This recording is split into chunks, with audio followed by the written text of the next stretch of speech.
You're just going to go up to the top left and click on the little green square for screen share, and just whatever program you want to use to uh, Okay. show off your images. I'm just going to preview them on my desktop. Okay. Okay, Uh, so so okay, you're so going to tell me a little bit about them, what you like, what you don't like, and then I'm going to grade them on a scale of 0 to 3. okay. Yeah. What I like and don't like. Well, well, this was a big learning experience for me. I had my camera about 2 months, and I decided to go to this steampunk walk in Dallas, like a little photo meeting walk, and it was freezing cold.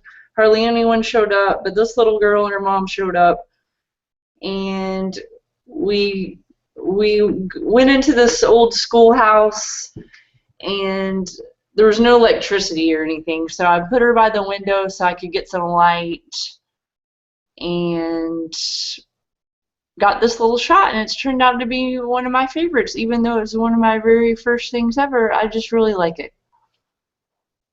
What I don't like about it, um, I don't know that there's anything I don't like about it. I mean, I removed some stuff, cloned it out, and I mean, it's okay. I mean, I don't hate um, it. The little girl is really sweet. Her name was Carabelle, lover of animals, and she wants a little ninja bunny. Nice. I love it. Um, so what I don't want to hear anybody, especially the artist, say is it's all right. And Okay. this is good photograph, especially if you're coming to critique. Like, you bring your best, so you should love every single one. And I like this one a lot. This is actually a really good example of how to create stock images or images for licensing with portraiture, because it's really, really difficult to sell portraiture as artwork or um, Mhm. advertising, and this makes it really easy because she's anonymous, because she could be any little girl. It could be your little girl, it could be my little girl. You don't know because of the angle. So I don't know if that was intentional or not, but this is definitely something that you should keep in mind. And that's the kind of thing that, because um, it's so open-ended in the interpretation, that it could very easily be used by a number of different businesses and companies for anything from buy your kids books and join our reading club, to No Child Left Behind, to support our political campaign for the state of public school. Like, there's just a million different things that I see immediately working um, in this collection. So Mhm. photographically, it works really well, especially for being natural light. The only things that bother me are this sort of rounded black shadow that we lose all the detail of the floor in. I Mhm. would want to I would want to take the bottom half and just clone that forward to give you the rest of the floorboards, because this dark, ominous shadow distracts me from her and pulls my attention away. And then on the other side, I guess there were other windows, and the highlights are a little bit hot on the last seat of the row next to her and the floor line there, and Mhm. also one of the splotches directly under the leg of the chair that she's actually sitting on. Okay. Um, so there are things that, as I'm looking at it and keep looking at it, that they kind of grab my attention and make my eyes hop away from her, and she's definitely the focal point of the image. Um, but it's really beautifully lit for a natural light image. I love the texture in her hair. I love that we can see all of the details in the fabric on her dress, and that it's kind of simple in the wardrobe, even though she showed up and you didn't have to do anything with that. It was planned really well, Mhm. totally by luck. It looks Yeah. like exactly what she should be wearing to be in that kind of schoolhouse. So, and I actually really like that there are books strewn on the other desks as well. I think that that adds to it also. So, What do you think about I the hat? I'm not a big fan of the hat, only because I don't know why it's there. Like, what's the the point of It it. was another. It was an adult steampunker that like left it on there, and I was like, should I get rid of that? It's kind of distraction. Yeah, I don't think that it adds to it, but it's kind of an afterthought in the image because it's up in the top corner. So it's not, I'm not deducting points for it, but I also don't think it adds anything. And my general rule is if it doesn't add, it doesn't belong. Um, so it's the kind of thing that I think if I had been there, I probably would have moved it before I took the shot. And if it was mine, I probably would have cloned it out. Um, but I also don't think that it's a negative in it. It's not a positive, but it's not a negative. So it's a neutral territory for me as far as the grading and the image goes. So I'm going to give you a 3 for this one. I really don't have that much negative critique, especially for it being a natural light image. I think all the elements work well with the composition. You know, Okay. good shot. Thank you. And Thank you. and I think it's really sellable, which there haven't been too many images that came to critique that I've looked at and gone, oh, this will sell. I never even thought about selling it. It just wasn't even something I thought about. It was just like, I was learning. This is the first thing I ever went to, and Well, I gravitated to the little girl instead of the adults. Yeah, I think this is more saleable as a licensing or stock image than it is as a portrait image. Like, I don't think that this one would actually sell real well to, say, the mom if it was a portrait session solely based on her because it's anonymous, because it could be any little girl and you want it to be your little girl. But I do think that it has a lot of potential for licensing and stock and advertising images because of the anonymity. So, well done. On to the next. Okay. This is my little baby. Here's the deal. We're in Texas and we don't really have fall. So at the time it was October, or no, it was November. And I was attempting to make this little ladybug in an autumn garden, but it doesn't look fall at all. But these little, what are they called? Orange apples, these little berry things, they bloom in fall here. And so this is our fall, even though it's not a typical fall photo. And so I was just trying to tell a story here of this little ladybug pollinating these little fall apples, but it looks kind of more like she's hiding. But that doesn't bother me. It has another story in there. So points for creativity, but not for execution. So you're absolutely right. It doesn't look fall. I don't necessarily mind that so much because I do actually like the warm golden hour kind of light. But I think it would work better if you left it over the entire image and not just the top half of it. I think that it would be a little more cohesive and not look like a retouching mistake, essentially. Her pose is just a loss for me. The most that we're seeing is of her backside. Okay. You know, we lost her face.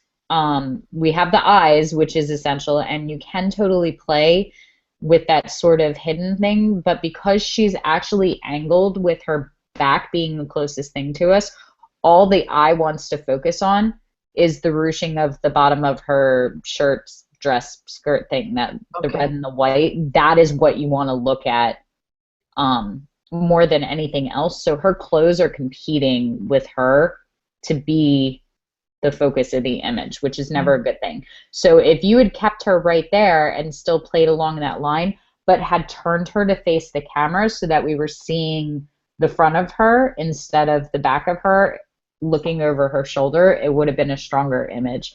I think that we lose too much of her face and her upper body behind the branches, but I also think that I would want you to go in and actually crop this in super close so that all we were seeing was that branch in front of her face and just her face, and I would cut out 90% of the rest of the image, which which depends on, how high quality, your camera is, and if you can go in that far without losing any of the image quality and the zoom. This is where I'm never one to jump on the equipment bandwagon, but this is one of those instances where it makes a big deal if you're shooting on, say, a 5D2 as opposed to a Rebel, with the quality of the pixels once you start zooming in. But I would go in and cut out 90% of that and make it just her and like the leaves below her nose, so that she's just lost in leaves then. Then I think it might work. But as it is, tell more of the hiding story anyway. yeah, I would make it just about her. I would cut out everything above her. It would be just her face and those cute little ladybug ears and her hiding behind the leaves. That's your story right there. The rest of it is like 90% of this image can go. Okay. And not be a loss. So I'm gonna. I don't think the quality would be here on this image because this is my old camera. So I don't think the quality would be there, but I could practice. Yeah. Well, that's a good one too, and that's what. So I'm gonna give it a 1, which means it shows promise. I see the concept and where you were going, and I like the idea of it. I just don't think we quite made it in the execution. So this may be one that you want to revisit again and do another shoot of with the same idea, and just play with some different angles and do some close-ups where it's just of her, and change her positioning to the camera. And just kind of play. But, I'm fine with that too. Like, if I say that, don't get discouraged, because all of my images that are like this that I can tear apart now, I learned the most from. Like, it's, these kind of experimentations and playing and being bold with the idea and the concept and the retouching, you will learn so much. And inevitably, even though we look back at them and think that they're failures, they actually shorten the path to success, I think. Like, a lot of people are like, oh, you did so much. You've only been shooting in 5 years. How do you do it? How'd you get so successful? I failed miserably, the first 2 of them, and did everything wrong I could do. So I learned a lot faster than most people how to do it right, because I did everything wrong. So I ran out of options. Okay. So I'm going to give it a 1, but it's a glorious one, and I fully applaud your 1. That's fine. Thank you. Next one. Okay, this is, okay. I'm going to show this one not next, because that was a fail one. I wanted to ask you about posing on that. This one's better. What I like and don't like about it, I like that they're all doing something, they're posing a little bit different. The deal is these are all 15-year-olds. So a Mexican tradition is they have a quinceañera, which when the girl turns 15, she has a ceremony and a big party, a big reception. So these are her friends, and it was a Great Gatsby theme, so they're all dressed up. What I like about it is they're all posing nice in a different position next to each other, but I wish I had either 3 or 5 girls instead of 4. The number is a little weird feeling to me. But, I mean, overall, I like it. This is, I think, the best one out of the bunch of that day. I just went to get experience. I was just like a second shooter for this mom. So I just kind of went to gain experience. So I'm gonna disagree with you. Even seeing just the short one, I'm excited to see the one of them sitting down, because I think that one's actually better. But let's focus on this one for the moment. Oh, okay. With the photography and the lighting, I don't like the highlight blown out in the one corner, and that we lost all of the color saturation on those leaves going down. Girlfriend, I'm all about having your name on your images. I actually sign each of my prints digitally, but do not put it in the middle of your image where it competes with the actual photograph for attention. The idea is to have your work be good enough that you don't need to put your name on it. That's when having your name on it makes value. So watermarks that go across the images are the first sign of an amateur for me. So if you want it on there, that's fine, but it comes down and goes in the bottom corner, and it's partly maybe at like 50% opacity so that it's there, but you should almost have to look for it. There's no reason for it to be up there. It looks like, you know, she's got a really bad accessory on the edge of her dress. See, I did that on purpose, just Yeah, like don't. internet theft to kind of protect the girls. No. Right? If I mean, if you are worried about internet theft and protecting your girls, then don't put it online. okay. If it's about the girls because they're young or whatever, then don't share that image online, because that is not going to stop people, and I could take that out if I wanted to. And really, with all the modern day technology, you know, there's Well, apps I that know can anyone can take it out, but I figured they'd have to put more effort into it if it was like on their body, so at least they would know what they're doing is wrong. It wouldn't. I'm gonna absolutely destroy your ego right now and tell you nobody's stealing this image. You know, this, the bottom line is like, and people have done that. I've had people steal my images and say they're theirs, and I've had people steal my images and print them. I even had somebody steal my image, print it, and then call me and ask me if they sent it to me if I would sign it. You know, it's I don't care. You know, most people know my work. The more people take it and share it and move it, like, if you don't want your images stolen, don't put them online. But don't ruin images by putting a watermark across the center of the image. There's no point to it. It just ruins it. And you will never ever see a very highly paid photographer that does that. They just don't. Your work is its signature for itself. You know, so I'm fine with you having it, but put it down in the bottom corner. And definitely don't bring it to critique with it, because I'm just karma points every time I see We'll it. be prepared for the next ones because they all have it. Okay. Oh, are we done talking about this? No, we're not getting close. Okay, so with posing, she's a lot taller than the other girls, but you still never have her hunch. The poor posture is just killing her figure right now. It's making her stomach look pouchy because of the way that she's bending and because her arm is across her midsection. But I love the idea of the pose and having her shoulder, but you still need to have her straighten up a little bit. You never ever have knees locked, so her back leg is a little bit stiff. Just having her unlock that joint will be a lot more flattering to her legs. You did really good with the first three girls in not having any parallel lines with their limbs. So, you know, the first girl, her elbow's going out and away. The other girl, it's going on her shoulder, and the other one's coming down and across. The third girl, her hand is down. So you start to get the symmetry in the legs of number 2, number 3, and number 4. And that's what really starts to kill it, is you're seeing the same pose with all 3 of them from like the waist down. And when it starts to get repetitious like that, that's when the viewer gets bored. Same thing with girls 3 and 4. Even though you have her hand up and you did a good job at varying it a little bit, because they're both standing profile with their heads turned, their poses are too similar. Having her turn and maybe put her back to her, or having her face off a little bit more would have been a stronger image. And some of that just comes, like, you know, go on Pinterest and make a board and just look for bridesmaids and quinceañera and, you know, even movie posters, like the movie Bridesmaids, you know. Look at how girl bands, stuff like that, and look at how they pose them and how they're not in the same position. So you cannot have them in the same pose, or it's boring to look at. So I think particularly girls 3 and 4 are way too similar.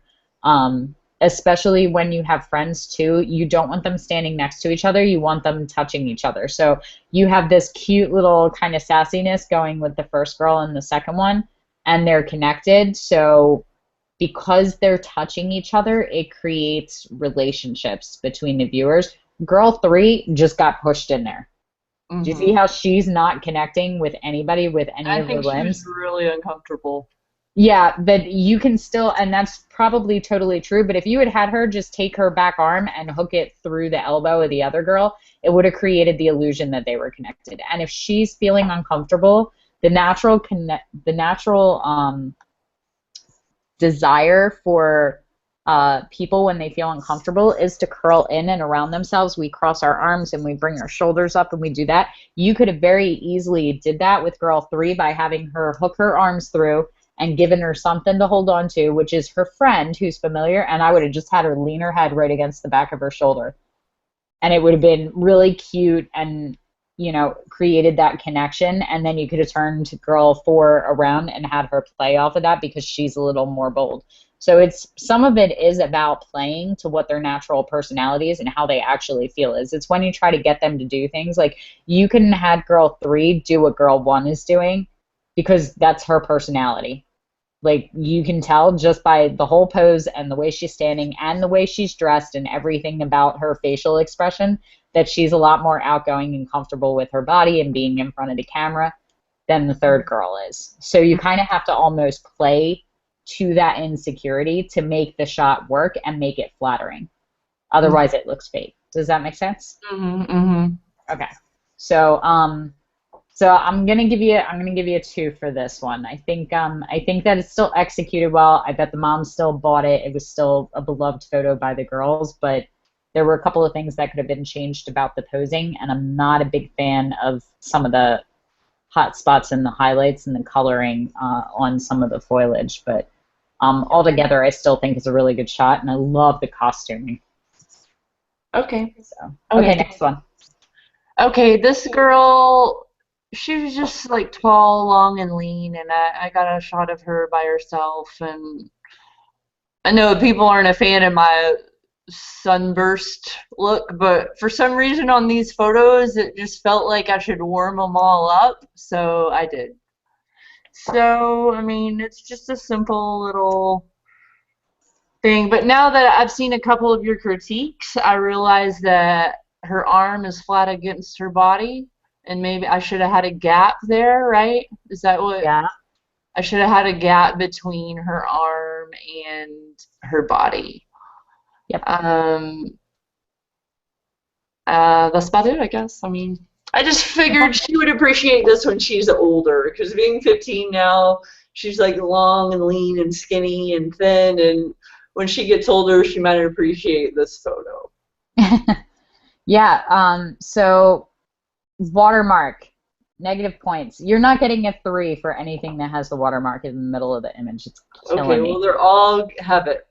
Well, you just lost a 3 on every single image in this critique, and you will remember that for your level 9 critique now.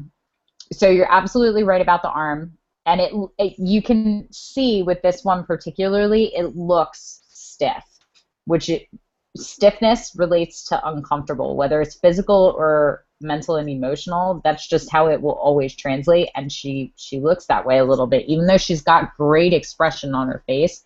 The other issue is that nobody holds their arm like that naturally, so it looks unnatural, and we didn't give her hand anything to do. So if she had been gripping up the fabric of the dress, or if she had that hand on her hip as well, you know, it just would have given her hand some purpose. Right now it's like, I don't know what to do. Okay. So that's the only thing that's really killing it. The front knee could have came out just a little bit further to create a little bit of space where we could see the sidewalk in the background in between her legs, so that she had 2 legs instead of 1. And the other thing is that girls were always looking for curves and flowing lines, and even though she's in heels, they're low enough that if it was me, I would have had her pick that heel up off the ground just to soften that line a little bit, because it's a pretty sharp 90-degree angle coming from her knee to her ankle and then from her ankle to her toes. Do you see that? Mm-hmm, mm-hmm. So if she had raised that up a little bit more, you don't want 90-degree angles. 90-degree angles are masculine. If you ever notice, like all of men's bodies, in the best way to figure this out is to actually look at cartoons. Like, look at the way that good-looking cartoon characters are drawn with men. They're all 90-degree angles. All of their muscles, their shoulders, you know, they're all drawn at 90-degree angles because men are more geometrical. Women are all curves and lines. If you look at how women are drawn when they're supposed to be sexy, like even like Jessica Rabbit, you know, like really over stylized cartoon characters, they will not have an angle anywhere in their body. They're like all over exaggerated curves. So you're accentuating that in the posing too. So that stiff line in the arm is angular. The stiff line going down to the ankle is angular. So if we went back to the other one and you looked at the way that some of those girls had their feet posed, they instinctively know that. And they'll bring it up. So just pay attention to her feet. It's one of the really overlooked ones. I would have liked to have seen just a little bit of the back arm, particularly because we just have these finger appendages just coming out of the side and they're not connected to a hand or anything. But I can almost forgive that. The sunburst doesn't really bother me, and I think that if you really love that, and that's going to come up in a lot of your photos, that after enough of them, it will just become part of your style, and that may be one of the things that people look at and recognize as an image and go, oh, that looks like one of Brandy's photos. You know, like those are the little things. Like if you ever look at my work, all of my work is always shot in really warm, almost sepia toning all the time. And people used to give me a hard time for it, but now it's my style and people can pick it out. So if you like it, don't listen to anybody else telling you not to like it. If every time you put it in, you're like, yeah, that makes the shot, that's you developing your style. And it doesn't bother me as much in this one because I think it's well done and it doesn't kill the color and the highlights of the other one. I love the styling, love her expression. I love that she's still coming out away from the background. There's a couple of hot spots on the sidewalk from the sunlight, but I don't think that it pulls you away from her too much, and we still got all the detail and everything that was essential. So she's got great texture in her hair and great texture in the dress. Overall, I think that this is a win. I'm not giving you a 3 because you put your watermark in the middle of it, but it probably would have got one otherwise. So you're getting a very high 2 for this one. I think. Okay, thank you. Okay, next one. Okay, did I go out of order? Oh, that's fine. Well, let's finish the girls and then we'll go back to that one. Okay. So I had a problem deciding between this one where when I had them like this, the sunspot was all coming in her face, so I had her turn, but then her leg over here got all wonky and then she wasn't playing with her hair cute anymore. So I decided this was the better pose. So when it comes to this, would you pick the better body pose and then go in and try to work on her face? Well, a lot of times, and some of this just depends on your retouching skill with group shots. Like a lot of times when I would shoot weddings a few years ago and I would have really big bridal parties, you would always have somebody that didn't look at the camera or blinked or somebody put their arm up in their face or whatever. So sometimes it's a matter of picking, like, this is the best shot for the two of them, but if the light's off on her face, you can pull her out of the third shot or out of the second shot and put her back in this one and create a composite of the two images. This one doesn't bother me enough that I think that it's a lost shot. The only thing that I don't like is, again, those angles. You're creating this X with their knees touching. That's a little bit off to me. I'm not a big fan of that. Okay. And same thing, I think, if you had her pull that arm back, but you know, that's one of those things that if you're seeing the light and it's not working, before you change her pose entirely and turn her around backwards, like if you had just pulled her back to the wall, she probably would have came out of the direct light, you know? So sometimes it's just a matter of like moving them or moving you in relation to them. So I like this one better. I think, you know, that's one of the other things too. If you have group shots, it's usually majority wins. If you have to pick one shot, it's the one that most of the people look at in, by popular rules. So that's definitely this shot. Your biggest thing that I'm seeing with girls is that you always allow them to keep one arm rigid and straight down, and it's not really flattering. So just pay attention to their arms.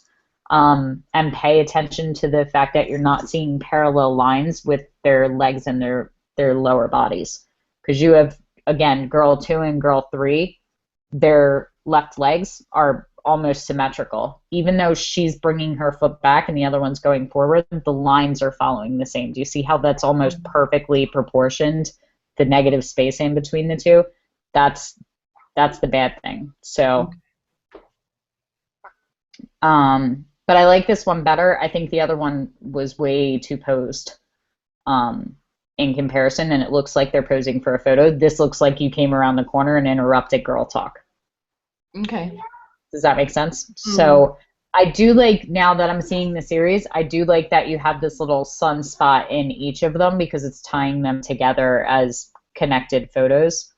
And I do think that the lines are really flattering. The highlights are on her face, but they're mostly on her forehead. I think that you could probably clone that out. I'm not a big fan of her ear coming out through the hair. I probably would have touched up her hair a little bit. And I would have actually been more inclined to go grab her hair and pull it so that it was going down her back so that we could have seen some of the line of her neck. Yeah, that would have been nicer too, anyway, on her shoulders.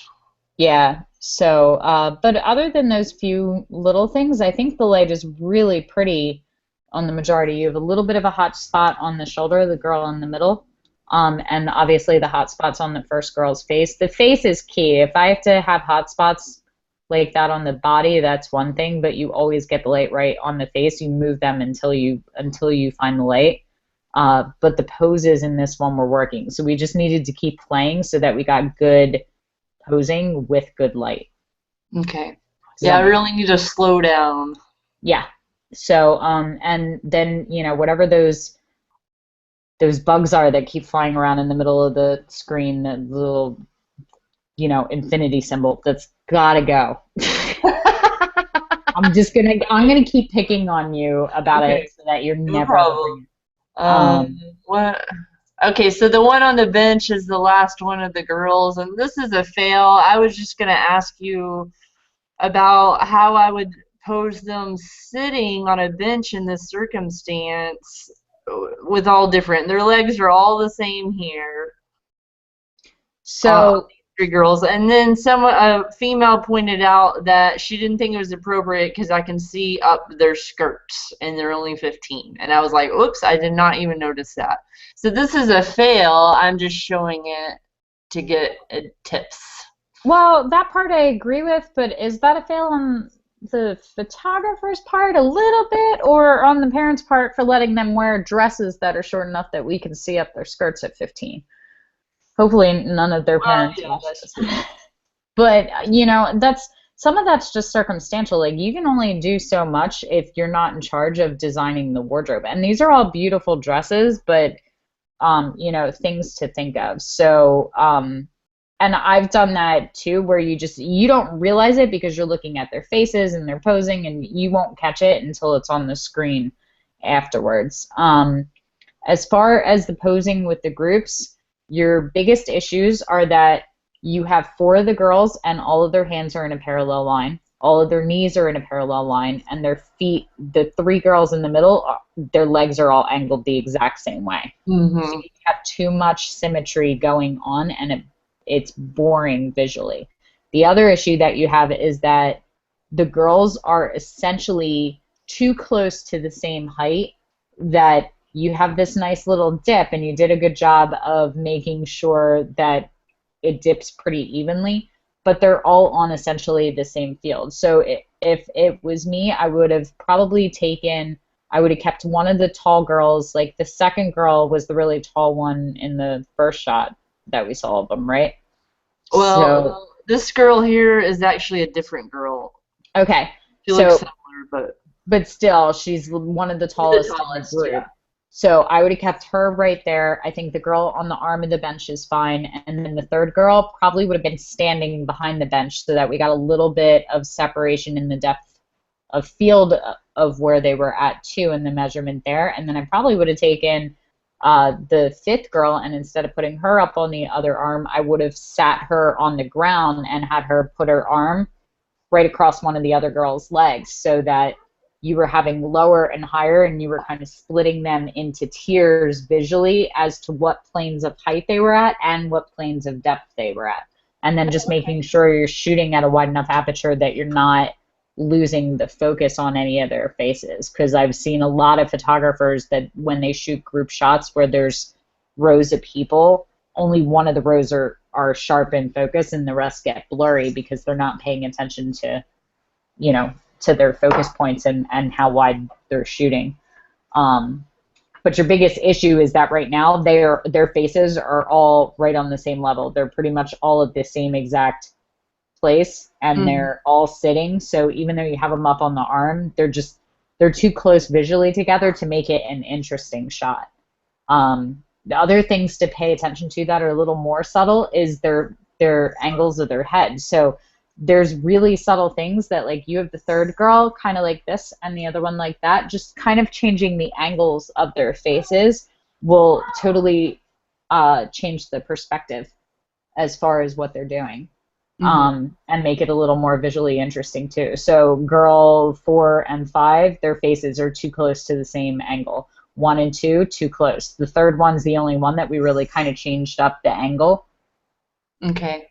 So just little things like that. Just pay attention to where the limbs are. Same thing. Okay. You know, it goes all the way up their bodies on 3, 4, or 2, 3, and 4. Their shoulders and their hands are all the same too, and the angles that their arms are at. So just make sure that nobody next to another person, nothing should be in symmetry.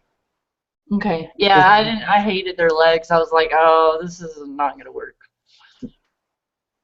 Okay. Okay, so this is my last one. I just have 2 different versions of it: a blue background and a green background.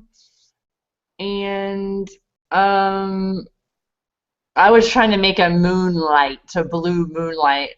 Am I pulling off a blue moonlight or not? Are you showing me 2 different images? Because it's subtle enough that I'm not seeing. You don't even see the difference? Okay, I can see it a little bit, but how much time did it take you to do that edit? Well, the whole thing, or just the blue moonlight part? Just the blue, just to change the blue. Oh, not too long for the blue moonlight. Yeah. It's subtle enough. I don't get blue moonlight compared to the other one, and that's because if it was blue moonlight, then we should see that reflected in their flesh tones as well. Okay. It wouldn't just be the background. So, you know, you have very warm tonalities on their skin. You would have to pull the reds and the yellows way down and add blues and greens into their skin tone. It would have to be a total overlay of the color, and you would have to adjust everything because the moonlight would fall on everything, not just the bushes behind them.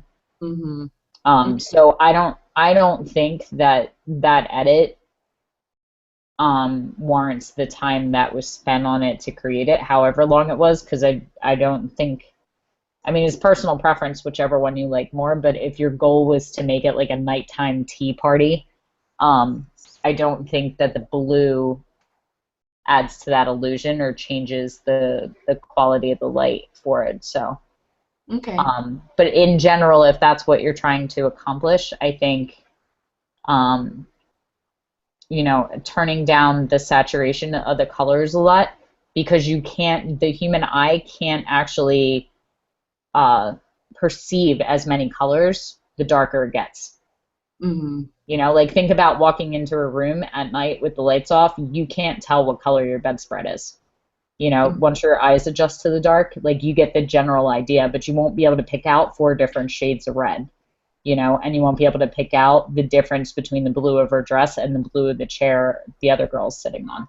Does that make sense? So the saturation would get pulled way, way down, almost to like a monochromatic kind of feel, and everything would have blue tones over it. There wouldn't be anything with serious warm tones. Okay. But in general, you brought this one when I did the open critique before you were actually my apprentice, and I believe there was a playhouse behind him too, and I'm really happy to see that you took that out. I think this works much better as an image with the Alice in Wonderland Tea Party. I'm still not a huge fan of his hat just because it says, like, dollar store novelty item. I would have liked to have seen you be a little bit more creative with that, if you're playing with that, and like commit, go all the way for it with everything. But I just love the little bunny and her expression, and the body language with her, and him pouring tea, and she's totally into it. If you can get the kids to engage like this and create kind of sessions like this where they are playing and you're getting that kind of energy from them, it will sell every time. So, and your logo's not in the middle of the picture, so I'm going to give you a 3 for this one. So Okay. I think this is a vast improvement from when you brought it before, since I Yeah, actually I saw the deleted before one. the brew house. So, and the story behind this is, okay, so I'm in a local group, and we did this challenge where we randomly drew a location and a theme. And so Mm-hmm. the location I drew was a brewery, and my theme was fairy tale. But I wanted Okay. to have my kids in the photo, so I was like, well, how am I going to have my kids in a brewery? What's my theme? How's my theme going to work with my kids in a brewery and all this? And so I thought, well, it doesn't have to be beer; it can be mushroom tea. And then I thought Yeah. about the Mad Hatter and all that. So I was really trying to make a brew house to kind of qualify It's for clever. It's the clever. brewery. So I think I got too wrapped up in trying to make this brewery, and I really just kind of needed the bottles on the table, and that was all I really had to have to say brewery. No, it's clever for the challenge, but the photograph as a standalone works better like this. So okay, so you passed despite your watermark's best efforts. So you can go up and click off the screen share, Okay. and then so you come to me from another cohort and you transferred, and then you decided to actually go through the first couple levels again and do critique with me. So let's talk a little bit about your goals and what you're looking to do. Okay, well, I'm building a home studio, Okay. and it's in construction like right now. So I've got the floors almost completed and trim and all this construction. I've got my lights in, and I'm building a home studio, and I want to be a child photographer and start a child photography business. Good. Be So I more gravitate with children. I like children, working with children more. be more specific, because there's thousands of children photographers. What do you want to do? Well, I want to do fantasy portraits. I want to dress them up as little princesses and fairies and superheroes for boys. And because of my animation background, I really like special effects. So that's probably why all my work has a lot of, you know, sunburst and stuff in it. And everything is really saturated and, um, and I don't know, I just like that style. So, I want to make little girls into princesses and have ice power, and I want little boys to be superheroes, and I want to do some green screen work and make videos. So it's going to go beyond just still photography. It's going to be a lot of, I want to make videos and green screen work too, so I can combine my animation with the photography side and Oh, working with I think the kids will love that, and It'll be that's like really fantasy portraits with special effects. cool. Does I that dig make it. Yeah, and the more unique it is, the more it sets you apart from anybody else that's doing it. So, the trick is to be where your competition is not, so that if they want it, they can only get it if they go to you. And that's, green screen and fantasy stuff. And, you sent me some of your animation stuff too. Like, that's something that if they see that, they're not getting it from anywhere else but you, which means that commands a higher price tag, supply and demand. So that's good. So what do you let's talk about the business side for a little bit. Are you looking to quit your job and do this full time? How much money do you want to make? What's the ideal scenario for you? Okay, well, I know you like to ask like how much do you want to make a year, and I wasn't really thinking of it like that at first. I was okay, like my time's valuable just like everybody else's time, so I was thinking of it kind of like by the hour. So I feel like I want to get paid $100 an hour. Okay, why $100 an hour? Just because I feel like that's what my time is worth to me right now. Why is it worth that to somebody else? Nobody cares what you think, Somebody dude. else? Nobody that is going to hire you cares at all about what you think your time is worth to you, because they're the one that's paying it. So why are you Because worth they $100 can't get for an anyone hour? else here in my area to make their little girl have ice power. So, Are you sure? well, if they are around, they're not on the internet, so I haven't found them. Okay. So, I don't really have any competition in my area as far as that, as far Okay. as the animation and video work. I mean, the stills, yeah, there's lots of photographers, but I'm not going to be like a typical family portrait session photographer. It's all going to be specialized. So the tough love part of that, though, is that there isn't a photographer in your area that's going, oh, I'm going to be like everybody else. Everybody goes, oh yeah, I'm going to be different and unique, but you have to be able to back that up. Now, I do think that you have the foundation to back that up because you have this idea of doing these green screen work videos, Hmm. because there aren't a lot of other people that are offering that. So I do think that that is the platform that that statement can be built on. Hmm. But then the argument comes in at, is that worth $100 an hour? Is that worth $100 an hour when somebody else is doing, if somebody else can recreate that Alice in Wonderland photograph and their kids can go play dress up on all the levels that they can compete with you and they're doing it for $10 an hour, are you worth the extra $90 and why? I'm definitely worth the extra $90 because they can't do that for $10 an hour. I You'd mean, be surprised. I could do it for $0 an hour right now. Let's be honest. not the Alice in Wonderland photo. I just mean, the green screen work. No. I'm not talking about the green screen work because you have to understand that people like the idea of having things until they have to pay for them. And Hmm. they go, no, maybe I really don't need that. Like, I just did that with my bathroom. I was like, I really want a heated towel rack until I started doing research on how much they were. And I was like, I can just make my husband go downstairs and throw it in the dryer for me.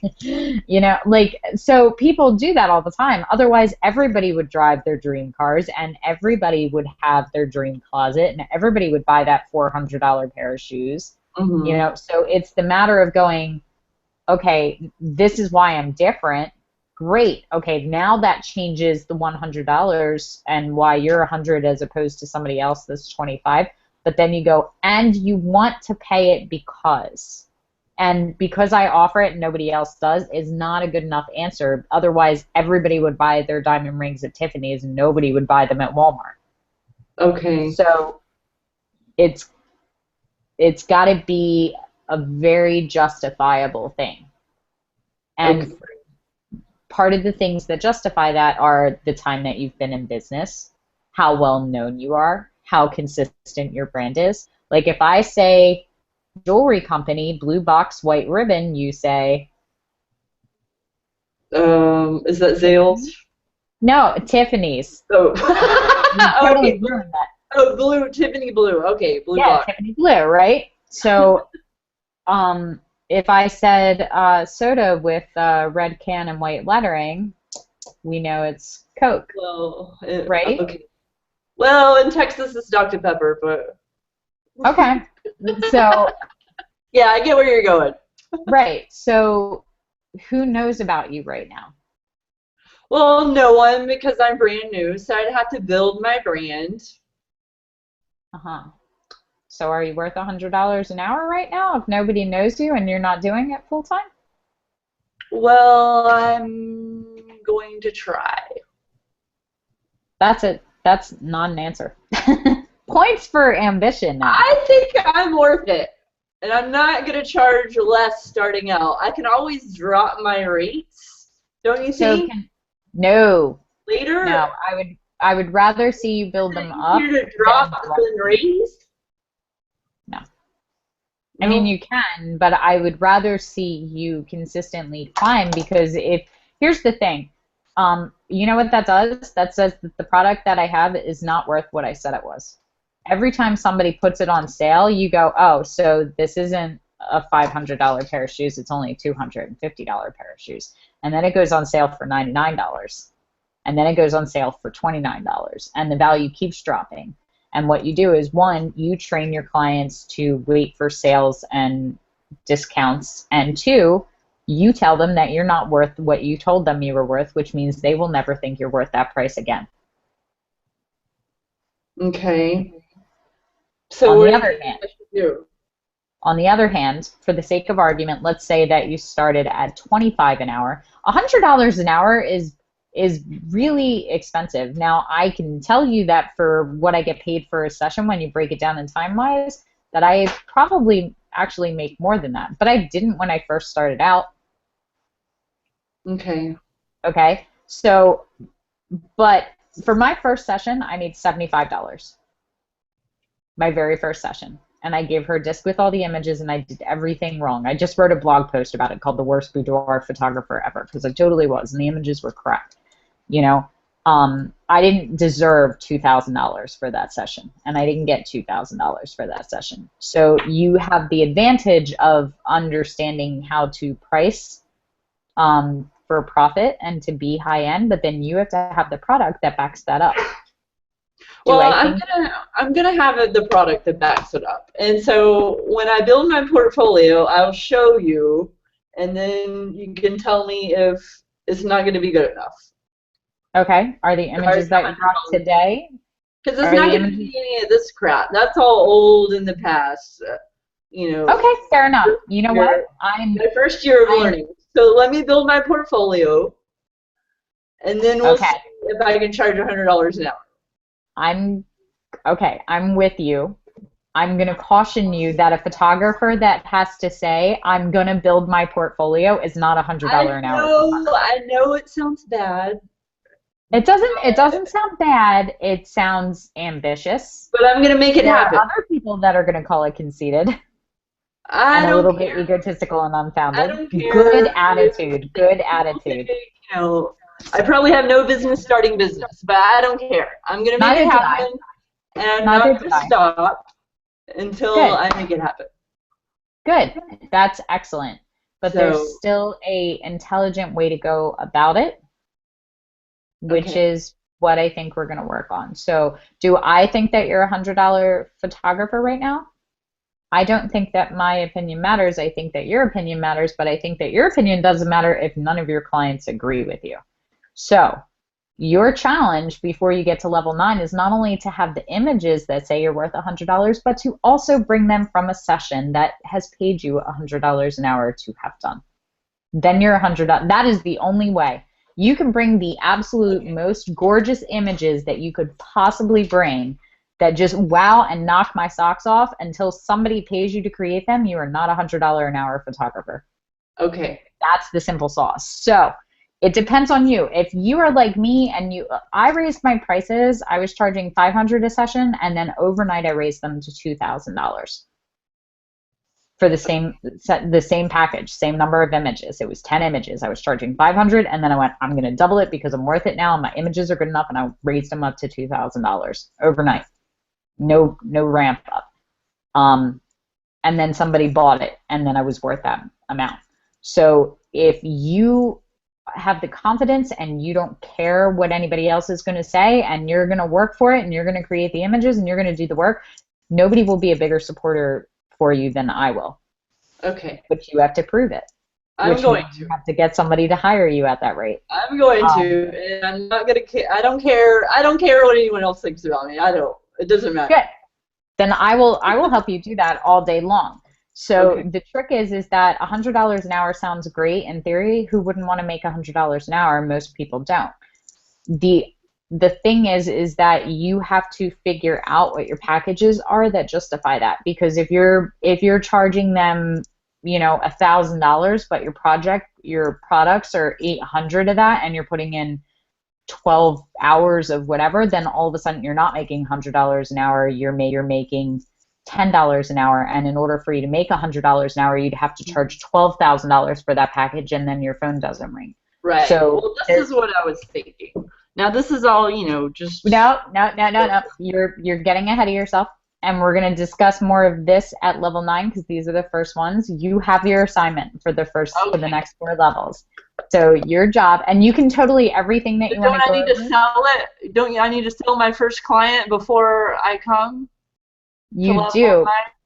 But did you watch my time is my currency video? What? Maybe that one. What sells the artist? The art. So before you worry about your packages, you bring an image that you think is $100 an hour image. Bring it, and here's what you need to do. You need to get 5 of your fellow apprentices to sign off and say, yes, I absolutely believe that image is worth $100 an hour.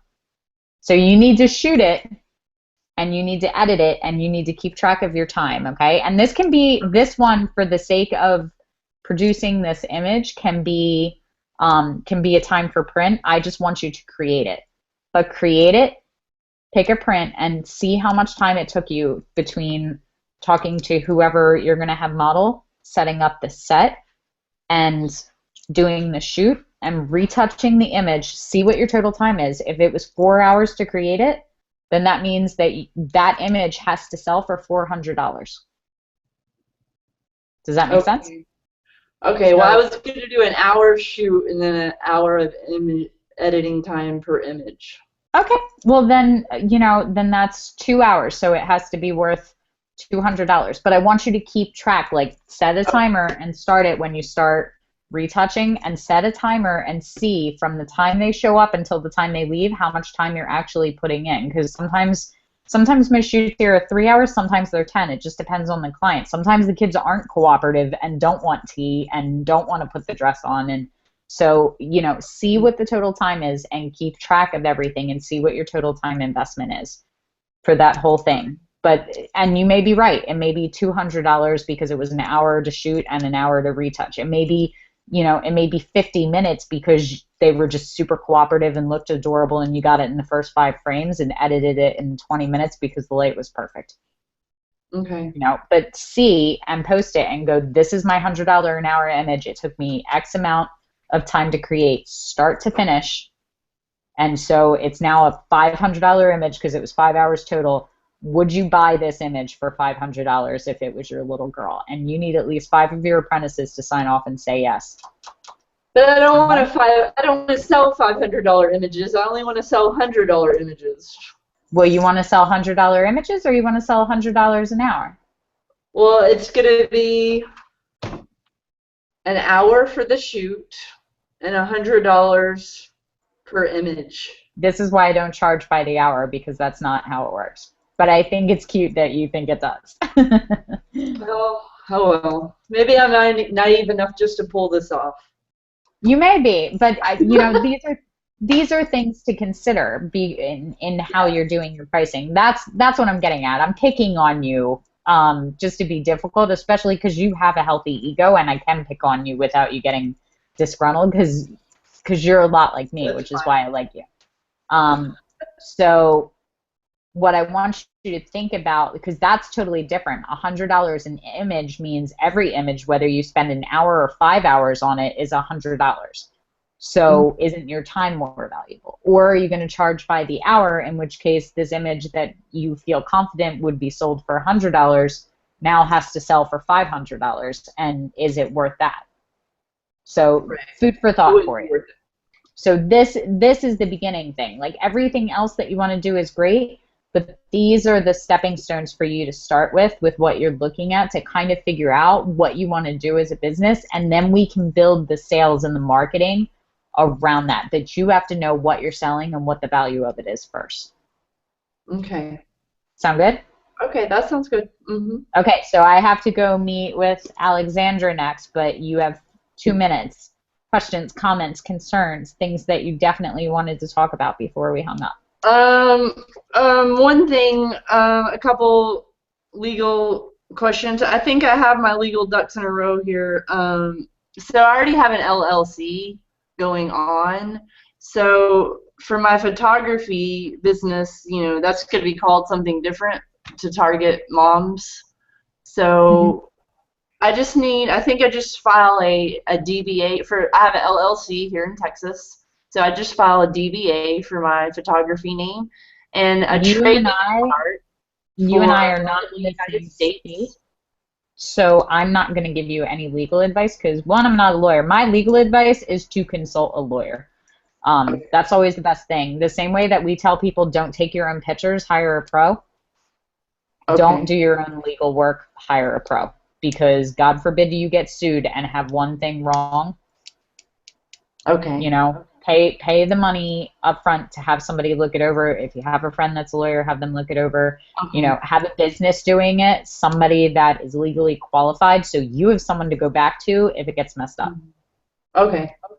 But as far as I know, you're correct. Cover my name so no one else can get it across the United States. Is that correct?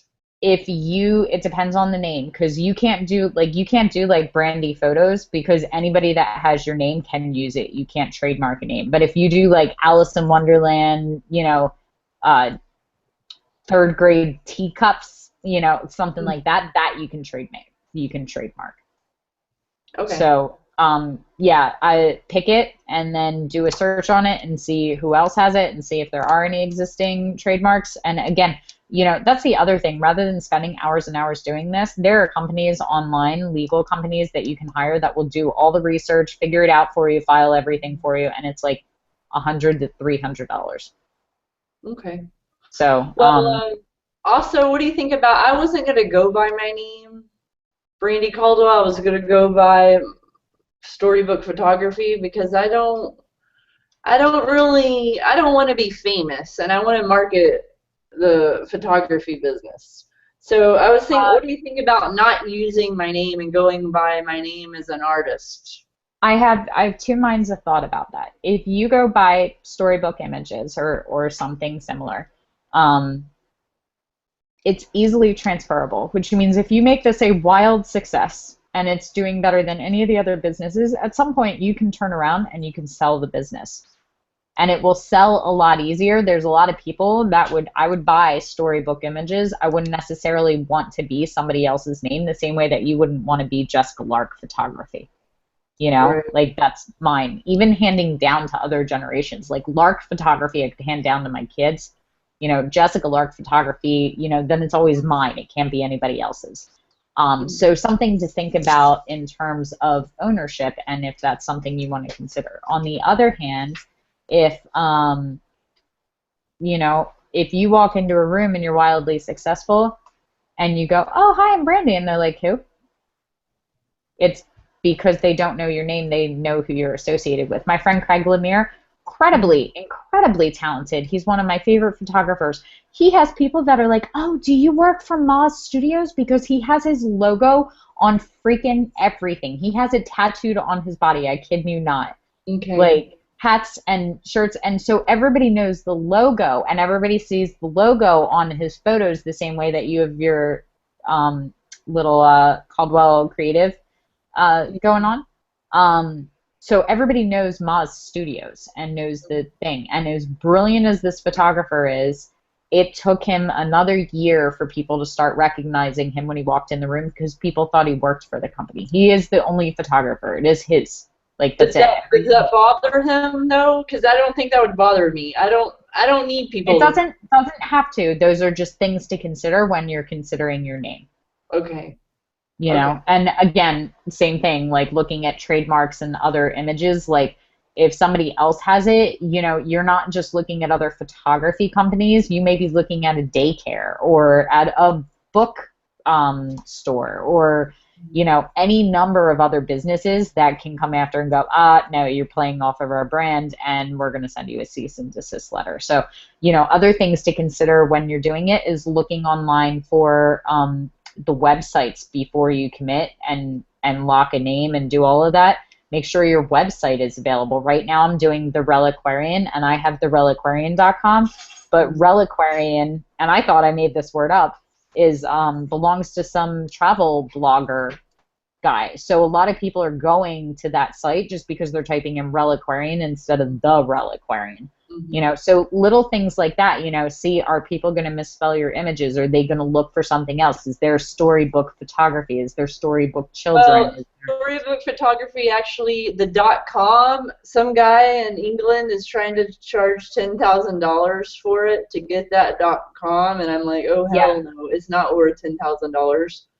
So, right. Well, then you might want to think of a different name because 90% of the people are not going to look if you make a .me or .org or anything else. They're going to type in .com if they remember it because it's just natural, you know, .com, you know, 90% of the things we go to are .com.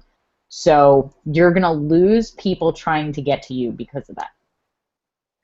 I think I can make up for that with my SEO skills, though. Right, but what your SEO skills can't do is they can't stop someone from typing in the wrong address. No, they can't do that. Right, but so they're people on that are Google, looking, they can find it. Okay. If they're searching, you know, if they're searching for it. Just know that what you're saying is, I would rather work harder than consider another name. I would rather give myself more work that I'm not being paid for to be able to have this. And if you're okay with that statement, then go for it. I'm not discouraging you from anything. I'm just telling you, be willing to do the work. That's it. And it's just a choice. Do I want to go through the extra hassle of having to do the search engine optimization and having to figure it out and having to make sure everybody knows it's whatever extension, not .com, and competing with this? And if some other photographer does buy the domain for $10,000, and now am I sending, you know, people that are looking for me to them and they're going, oh, good enough? You know, it's just one of those things. You know, I would look everywhere too. Look on social media, look on Facebook, look on Twitter, look on Instagram. Are you going to be able to get the extensions that have those? Can you have the same extension for everything? You know, I don't even have it on my name. There's like a poet that's a JLark, and so we fight every time new social media comes out for who gets my name. Like on Instagram, I'm JLark Photography because I can't be Jessica Lark. On Facebook, I got there first. You know, Twitter, I got there first. Pinterest, I didn't get there first, so it's Jessica Lark Photography. You know, so just go and do your research on all of those things before you put money into trademarking or booking any of that. Okay? Okay. That's it. Okay. Just do your research. Whatever you want to do is fine. You don't have to convince me. I was thinking to have a .com that's not even my name, so I don't know. It can always be. It can always be both. You know, you can always book both. I mean, if I was have multiple websites too, and have them just redirect to the same one. I have a ton of domain names. I can just have it redirect. Yep, that's what I would do. So okay. All right, I have to go do Alexandra next. Okay, thank you. All right, girlfriend, you passed flyingly. Go get congratulated. Okay, great. All right, I'll see you at level 9. Bye. All right, bye-bye.